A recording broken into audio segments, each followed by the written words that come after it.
வாழ்க தமிழ், வாழ்க உலகத்தார். நான் உங்கள் அன்பு தோழன் பா. மூவேந்திர பாண்டியன். 4வது திருக்குறள் வரிசையில் இன்றைய தினம் பொருட்பாலில் 63வது அதிகாரமாக உள்ள இடுக்கண் அழியாமை என்ற அதிகார தலைப்பின் கீழ் அமைப்பெற்ற 630வது திருக்குறளை இன்று நாம் காணப்போகின்றோம்.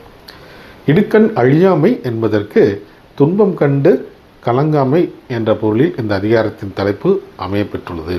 இப்பொழுது நாம் 630வது திருக்குறளை காண்போம். இன்னாமை இன்பம் எனக்கொளின் ஆகுந்தன் ஒன்னார் விளையும் சிறப்பு. இன்னாமை இன்பம் எனக்கொளின் ஆகுந்தன் ஒன்னார் விளையும் சிறப்பு. இத்திருக்குறளுக்கான பொருள் என்னவென்பதை இப்போது நாம் காண்போம். வந்த துன்பத்தை இன்பமாக ஒருவர் கொண்டால் அவனிடம் பகைவரும் விரும்பும் நல்ல பண்புகள் வந்து சேரும் என்பது இத்திருக்குறளுக்கான பொருளாகும்.